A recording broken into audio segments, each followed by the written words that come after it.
আসসালামু আলাইকুম। বিশ্ব সংবাদে স্বাগত জানাচ্ছি আমি উম্মে সুরাইয়া। রোববার রাত ২টার দিকে খাইবার পাখতুনখাওয়ার একটি গ্রামে চীনের তৈরি ৫০০ কেজি ওজনের LS-6 গ্লাইড বোমা ব্যবহার করে হামলা চালায় পাকিস্তান বিমান বাহিনী। এতে নারী ও শিশুসহ অন্তত ৩০ জন নিহত হন। স্থানীয় কর্তৃপক্ষ জানিয়েছে লক্ষ্য ছিল তেহরিক-ই-তালেবান পাকিস্তানের আস্তানা, তবে হতাহতরা সবাই বেসামরিক নাগরিক। এই ঘটনায় চীনের তৈরি LS-6 বোমা আন্তর্জাতিক বিতর্কের কেন্দ্রবিন্দুতে এসেছে। হামলায় পাকিস্তানের JF-17Z ব্যবহার করা হয় এবং গ্রামের উপর মোট ৮টি LS-6 বোমা নিক্ষেপ করা হয়, যা এলাকার একটি বড় অংশকে ধ্বংস করে দেয়। LS-6 বা থান্ডারস্টোন প্রিসিশন গাইডেড বোমা চীনা প্রতিষ্ঠান লুয়াং electro optics technology development centre তৈরি করেছে। এটি একটি গ্লাইড বোমা যা বিমান থেকে নিক্ষেপের পর ডানা খুলে বাতাসের উপর ভেসে নির্দিষ্ট লক্ষ্যবস্তুতে পৌঁছাতে পারে। বোমাটিতে প্ল্যানিং বা কারেকশন মডিউল থাকে, যা GPS বা ইনার্শিয়াল নেভিগেশন সিস্টেম ব্যবহার করে লক্ষ্যবস্তুর সঙ্গে নির্ভুল সামঞ্জস্য বজায় রাখে, ফলে টার্গেট মিস হওয়ার সুযোগ কম।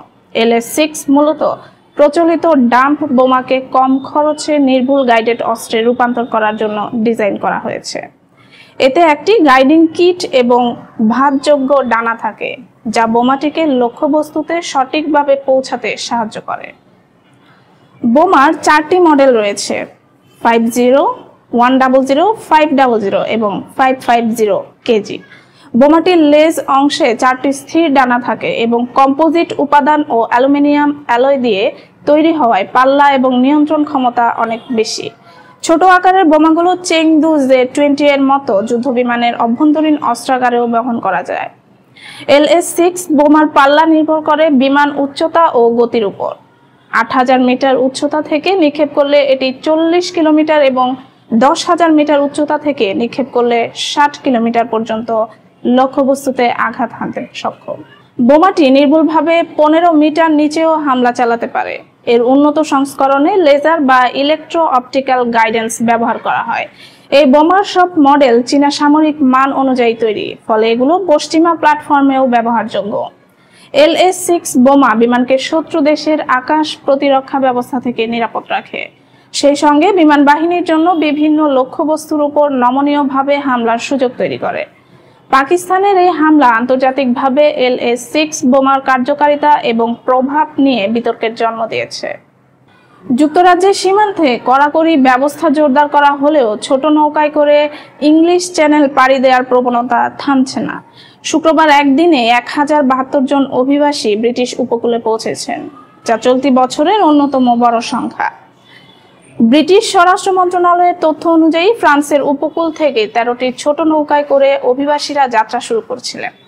অনিয়মিতভাবে চ্যানেল অতিক্রম করে তারা যুক্তরাজ্যে প্রবেশ করেন। এ ঘটনার পরপরই সীমান্ত নিরাপত্তা নিয়ে নতুন করে উদ্বেগ দেখা দিয়েছে। ফ্রান্স ও যুক্তরাজ্যের মধ্যে স্বাক্ষরিত অভিবাসন চুক্তির আওতায় ইতিমধ্যেই ৩ জনকে ফ্রান্সে ফেরত পাঠানো হয়েছে। ওয়ান ইন ওয়ান আউট নীতির আওতায় খুব শীঘ্রই ফ্রান্স থেকে বৈধ আবেদনকারীদের যুক্তরাজ্যে নেওয়া হবে বলে জানানো হয়েছে।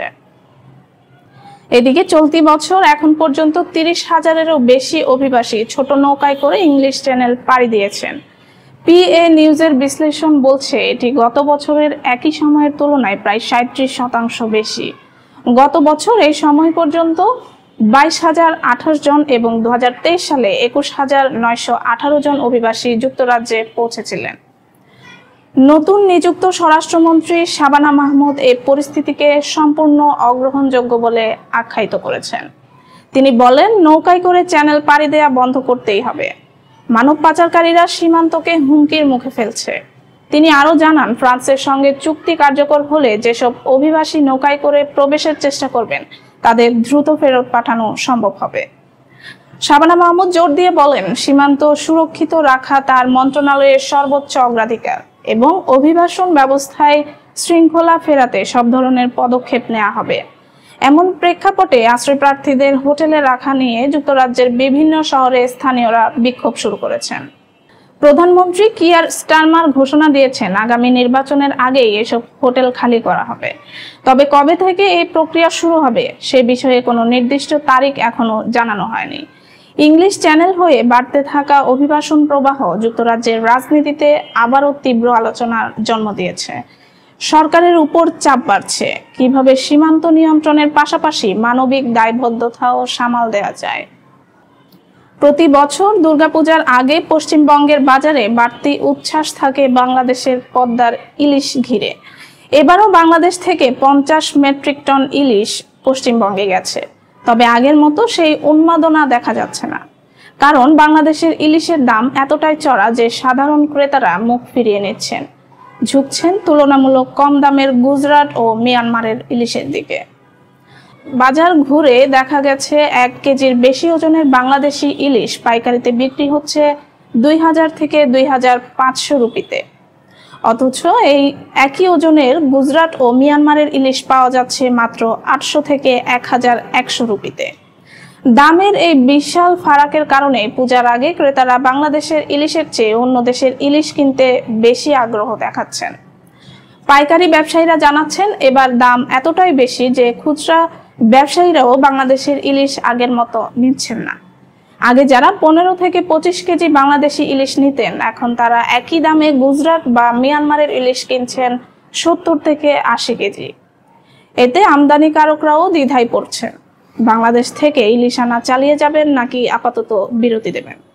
খুচরা বিক্রেতা রামপ্রসাদ পাল বলেন, বাংলাদেশি ইলিশের স্বাদ অন্য কোথাও নেই, কিন্তু দাম এত বেশি যে সাধারণ মানুষ কিনতে পারছেন না, ফলে গুজরাট ও মিয়ানমারের ইলিশই বেশি বিক্রি হচ্ছে। আরেক ব্যবসায়ী রমেশ দাসের কণ্ঠেও একই কথা। তিনি বলেন, বাংলাদেশি ইলিশ কিনেছি খুব কম, ক্রেতারাও চড়া দামে কিনতে চাইছেন না, তাই গুজরাট, মিয়ানমার আর উড়িষ্যার ইলিশে ভরসা রাখতে হচ্ছে। যদিও দাম বেশি থাকায় বিক্রি কমে গেছে, তবে অনেকেই স্বীকার করছেন যে বাংলাদেশের ইলিশের স্বাদের সঙ্গে অন্য দেশের ইলিশের তুলনা হয় না। ব্যবসায়ীদের আশা, সরবরাহ বাড়লে দাম কমবে এবং দাম কমলেই পশ্চিমবঙ্গবাসী আবারও ঝুঁকবে বাংলাদেশের ইলিশের দিকে। 2024 সালে ইউরোপে তীব্র গরমের কারণে 62,700 জনেরও বেশি মানুষের মৃত্যু ঘটেছে। গবেষণা প্রতিষ্ঠান Barcelona institute for global health সোমবার বিজ্ঞান বিষয়ক সাময়িকী নেচারে এই তথ্য প্রকাশ করেছে। গবেষণায় দেখা গেছে মৃত্যুর সংখ্যা বয়স্ক ও নারীর মধ্যে সবচেয়ে বেশি। গবেষণায় 32টি দেশের দৈনিক মৃত্যুর রেকর্ড বিশ্লেষণ করা হয়েছে। 2022 থেকে 24 সালের মধ্যে গ্রীষ্মকালীন তীব্র গরমের সঙ্গে সংশ্লিষ্ট শারীরিক জটিলতায় মোট 1,81,000-এর বেশি মানুষের মৃত্যু হয়েছে। বিশেষ করে 2024 সালের 1 জুন থেকে 30 সেপ্টেম্বরের মধ্যে মৃত্যুর হার আগের বছরের তুলনায় 23% বৃদ্ধি পেয়েছে। গবেষণার প্রধান লেখক টমাস জানোস বলেন, এই পরিসংখ্যান আমাদের সতর্ক করছে যে জনগণকে বৈরী আবহাওয়ার সঙ্গে মানিয়ে নেওয়ার জন্য এখনই প্রস্তুতি নিতে হবে। ইউরোপীয় ইউনিয়নের জলবায়ু পর্যবেক্ষণ সংস্থা কোপারনিকাস ক্লাইমেট চেঞ্জ সার্ভিস জানিয়েছে, 2024 সালের গ্রীষ্ম ছিল ইউরোপের ইতিহাসের সবচেয়ে উষ্ণতম। গবেষণায় দেখা গেছে, তীব্র গরমে প্রাণ হারানো মানুষের 2/3 দক্ষিণ ইউরোপের দেশগুলোর। এর মধ্যে ইতালি সবচেয়ে বেশি ক্ষতিগ্রস্ত। বয়স্ক মানুষের সংখ্যা বেশি থাকা এবং গত 3 গ্রীষ্মকালে অস্বাভাবিকভাবে তাপমাত্রা বেশি থাকার কারণে ইতালিতে মৃত্যুর হার সবচেয়ে বেশি। 2025 সালের গ্রীষ্মের তথ্য এই গবেষণায় অন্তর্ভুক্ত করা হয়নি। তবে Italian society for emergency medicine জানিয়েছে, চলতি বছরে তাপদাহের সময় দেশের কিছু হাসপাতালের জরুরি বিভাগে রোগীর সংখ্যা 20% পর্যন্ত বৃদ্ধি পেয়েছে। যুক্তরাজ্যের সম্পদ বাজার এখন কালো টাকার স্বর্গে পরিণত হয়েছে। বিশেষজ্ঞরা বলছেন, বহু বছর ধরেই অর্থের উৎস নিয়ে অস্পষ্টতার কারণে এই পরিস্থিতির সৃষ্টি হয়েছে। লাল ইটের অট্টালিকা ও চকচকে অফিস ভবনগুলো এক ধরনের দায়মুক্তির প্রতীক, কারণ অবৈধ অর্থে গড়ে তোলা সম্পত্তি এবং এর মালিকদের জবাবদিহিতা নেই বললেই চলে। সম্প্রতি বাংলাদেশ ও মালয়েশিয়ার দুর্নীতি দমন সংস্থাগুলোর তৎপরতার কারণে যুক্তরাজ্যকে নতুন চ্যালেঞ্জের মুখোমুখি হতে হয়েছে, কারণ ইউরোপের এই উন্নতি দেশটির ক্লেপোক্রেটস বা পাচারকারীদের অর্থের আস্থানায় পরিণত হয়েছে। সম্প্রতি সাউথ চায়না মর্নিং পোস্টের এক প্রতিবেদনে দেখানো হয়েছে কিভাবে লন্ডন দক্ষিণ পূর্ব এশিয়া ও আশেপাশের অঞ্চলের দুর্নীতিবাজদের অর্থের নিরাপদ ঠিকানা হিসেবে প্রতিষ্ঠিত হয়েছে।